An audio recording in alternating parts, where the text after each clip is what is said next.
most of the fans make is how impressive the German security is, how reassured they feel, and I'm sure in a moment when we hear from one of those fans today, you'll get a sense of that. Well, he's not totally convinced, actually, so let's hear from him now. It's Helge Doering, who's a Borussia Dortmund fan. And first of all, I asked him about what had happened yesterday, because obviously he was on his way to the game when these bomb blasts happened near the bus taking the players to the match. So I just asked him what happened then. I was going to the game with two of my friends. Like every match day, we had a 20-minute walk to the stadium.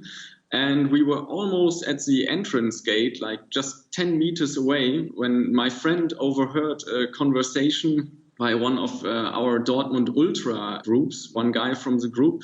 He told Monaco fans that there was a blast on the Dortmund bus. And then I immediately took out my cellular phone and I had like 20 messages from my brother, my parents, from friends all over the place.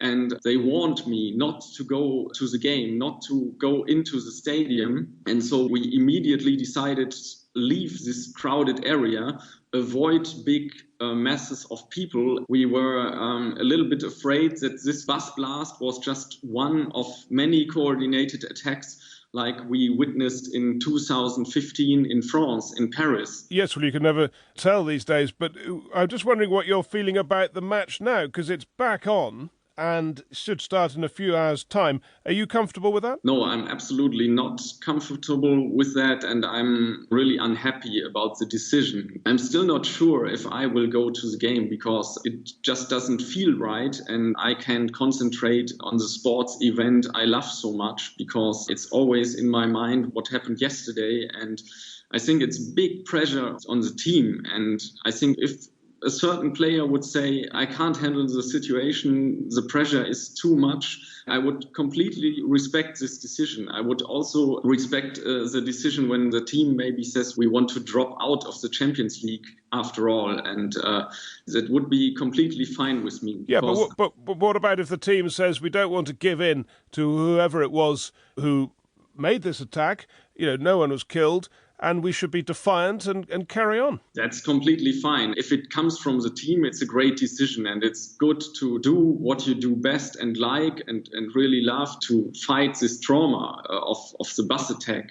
But for me as a person, I think I need more time to think about the situation, and tonight will definitely be not a normal game, not at all. But as well as all that, are you actually worrying about security tonight, that there may be a follow-up attack? That's maybe 20% of my concern, is that there is a follow-up attack, but I think there will be so much police and it's not probable that to happen again, but you can never know these days. So that's maybe 20% of my bad feeling, and the other 80% are it doesn't feel well to go on as if nothing happened. But maybe that's the best way to answer terror, that way that we don't care, that we will live on in a freedom-loving society. So that's maybe the best message.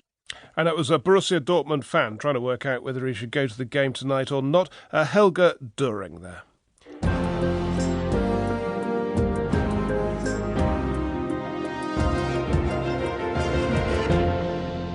Iran's former president, Mahmoud Ahmadinejad, has applied to become Iran's future president too. The move appears to be a direct contradiction of the wishes of the country's supreme leader, Ayatollah Ali Khamenei.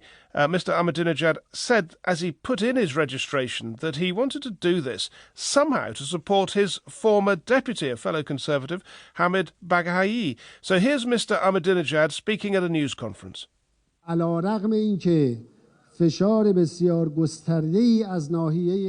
has been massive pressure from people from all walks of life for me, a servant of the people, to enter the elections. My registration is merely to support Mr. Baghai. I've only registered to support him. Well, Karim Sajidpour is a senior fellow at the Carnegie Endowment in Washington. So, can he explain this? How can Mr. Ahmadinejad registering to stand help his ally, Mr. Baghai? It's difficult to get in the head of Mahmoud Ahmadinejad, but perhaps he's speculating that it would be difficult for the Guardian Council, which has the power to vet all presidential candidates. It would be difficult for the Guardian